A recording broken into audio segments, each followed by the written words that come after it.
Hey, grade 6 yellow group. The readings for this week are week 4, so chapters 10, 11, and 12. I'm going to read them. If I am going too fast or you would like to read by yourself, and you can just hit pause on each page and read it out, and then as I turn, you just hit pause and read it out as we go, and then you can go your pace that way if you would prefer. If not, I need you to read along and use your finger to read along with me. And we'll go the pace that we go for chapters 10, 11, and 12. Here you go, chapter 10.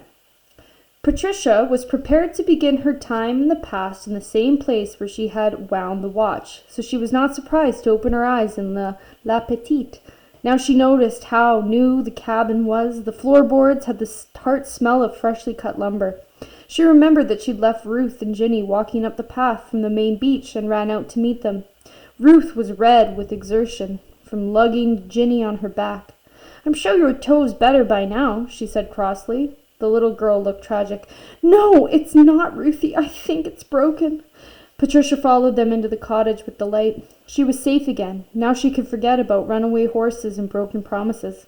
It was too painful to trust people. Here, no one could hurt her. The watch fully wound, lasted for 2 days. Once Patricia tried the knob, but it wouldn't move. For some reason, the watch could only be wound in the present, as if it weren't real in the past.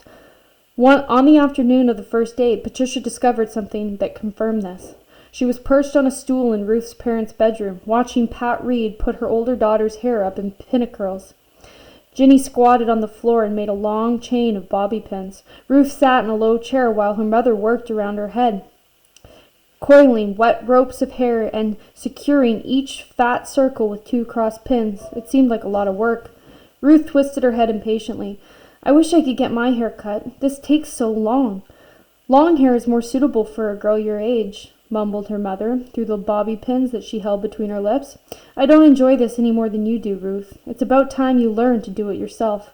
"I've tried," complained Ruth, "but the hair keeps unwinding before I can get it fastened." She was beginning to look as if she were wearing a metal cap. "Mother," she continued, "am I old enough to go out with a boy?" Her mother removed the pins from her mouth and stared sternly at her daughter. "Definitely not. You're only 12.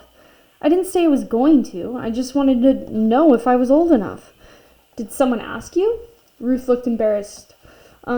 Yes, to the costume party at the rec hall." Her mother went back to making pin curls. "I heard about that yesterday. The whole beach will be there. Your father will have to bring something from the city for us to dress up in. But you'll go with the rest of the family, not alone with the boy. Who asked you?" "Just Tom Turner. But I said no. I don't want to go with him. He's a show-off like Rodney." "I certainly hope you don't. You're much too young." There was a long pause. "You're an attractive girl, you know. In fact, your Aunt Sophie admitted to me you were the prettiest in the family, certainly prettier than her two."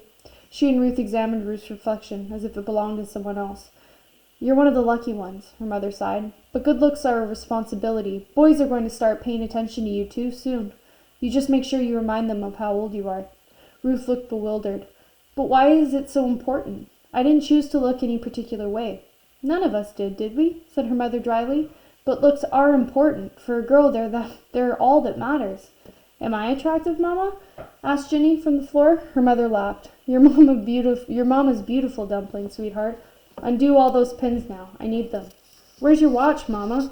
asked Ginny as she climbed into bed and began to unhook the bobby pins.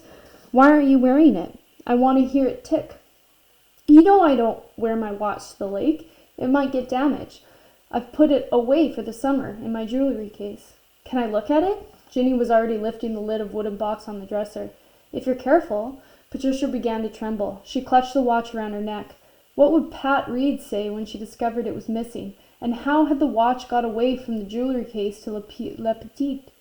She felt as guilty as if she had stolen it. Then Ginny pulled a long chain from the box and dangled the gold watch in the air. "Here it is." "No," thought Patricia, "it can't be. I'm wearing it around my neck." But the watch looked exactly like hers. Shinier, perhaps, but with the same black numerals and some glass insert. Patricia knew it was the same one, and possibly it was both lying unwound in Ginny's palm and ticking away the seconds on her chest, just as she really didn't belong here. Her watch didn't either. It was as if they were both ghosts from the future. Jenny pressed the knob on the watch she held. "Look, I made it open." "Be careful, you'll break it," her mother mumbled, through bobby pins. "Close it for her, Ruth."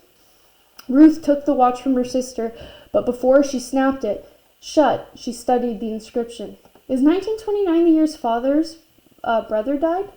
"Yes, he died the week before our wedding date. The watch was an engagement present." She crossed the last 2 pins on Ruth's head, reached for the watch, and caressed its chain. "What was he like?" prompted Ruth. But her mother's expression was distant, and she couldn't seem to hear. Jenny scrambled onto the bed. "Can I wind it up?"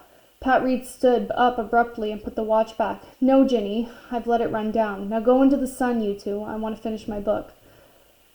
Patricia slept beside Ruth that night, lying on top of the covers in the same position next to the wall that she had occupied in the bed with Kelly. She awoke refreshed, overjoyed that she was still in the past. That morning Andrew Reed drove the boys and Ruth and Patricia into town. Patricia hadn't been there yet, although she knew it was where the power plant was located in the present.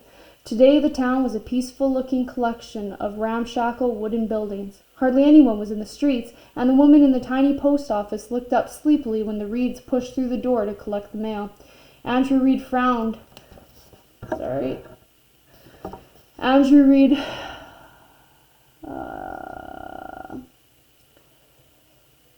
on the street, the tiny post office looked up sleepily when the Reeds pushed. Andrew Reed frowned at the letter he had opened.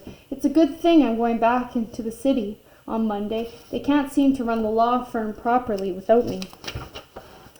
"Will you bring us some new badminton birds next weekend, sir?" Rodney asked him as they walked into the general store.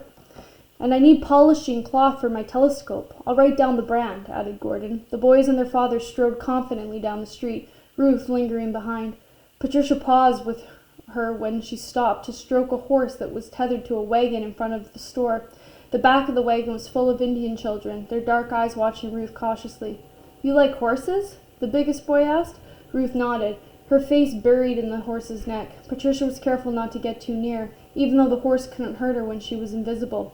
"Ruth, get away from there!" Andrew Reed's deep voice broke the torpid silence of the street as he and the boys came out of the store loaded with groceries. Ruth joined them reluctantly. Her father didn't say anything to her until they were back at the gray car. Then he put down his bag and turned her around by the shoulders to face them. "Listen to me, young lady. You are not to speak to the Indians. I've told you that before. We mind our business, they mind theirs. Your mother would be furious if she knew you had been near those children. They didn't look very clean." "I was just patting the horse," Ruth began, but her father's expression quelled her. All the way back to the cottage, Patricia studied the back of Andrew Reed's neck. It bristled with short, white hairs that was stiff and immobile as a tree trunk. She couldn't help thinking about Wilfred. He may have been Andrew's brother, but she was sure he must have been nicer. At the dinner table that night, Andrew Reed gave his children a general knowledge quiz. Even Ginny had a turn. "All right, Ginny, who's the most famous skater in Canada?" "Barbara Ann Scott," she crowed. "I want a Barbara Ann Scott doll for my birthday, Papa." "How many provinces are there?" her father asked the older children. "9, said Rodney. Ruth looked smug. "You're wrong, Rodney. Newfoundland just joined." "Good for you, Ruth," her father said grudgingly. "You should have known that," he told his sons. When Ruth answered more questions correctly, he was even sterner. "Are you going to let a girl beat you, boys? You better start reading the paper." A few hours later, the family went down to the beach for a bonfire. Ginny lay wrapped in a blanket on her mother's lap, her eyes closing and opening as the struggle to stay awake. Ruth roasted a marshmallow and even brown as her father and the boys adjusted Gordon's telescope. Then they played word games until it got darker. Patricia lay on her back on the pebbly beach and stared with wonder at the countless stars above her. She had never seen this many except in a planetarium. Gordon peered through his telescope and his head cocked sideways. "I think I've got Jupiter. Look, Rodney, you can see its moons."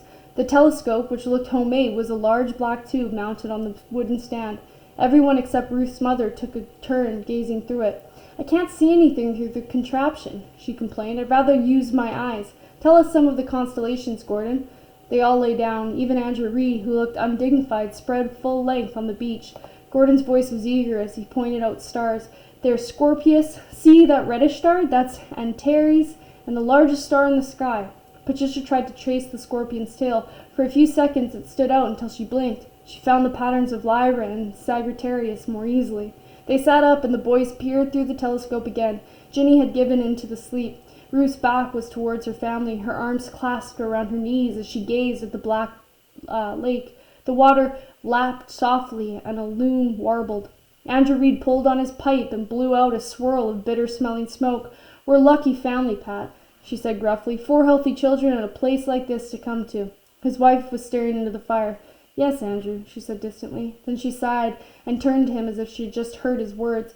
"Yes, we are lucky. Thank goodness the boys were too young for the war, and you were too old." "It's a wonderful time to be young," her husband continued. "I envy you boys. The world's at peace. Edmonton will boom with that oil discovery in Leduc. You should both be able to make success of yourselves." Ruth turned around. "What about me?" "Why, I want you and Ginny to marry well and raise large families. I want lots of grandchildren," her father smiled. "What if I don't have children?"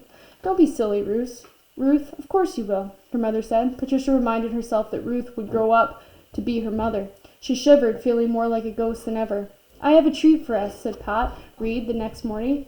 "Kay, Weber's brother is an Anglican clergyman, and he's here for the weekend. He's going to conduct a service at their cottage tomorrow morning. You know how much I miss church at the lake?" "Church in the summer? Ma, that's too much," groaned Gordon. "I'll pass, thank you," said Ronnie. "Me too," added Ruth. Ginny pouted. "I hate going to church, Mama. It's so boring."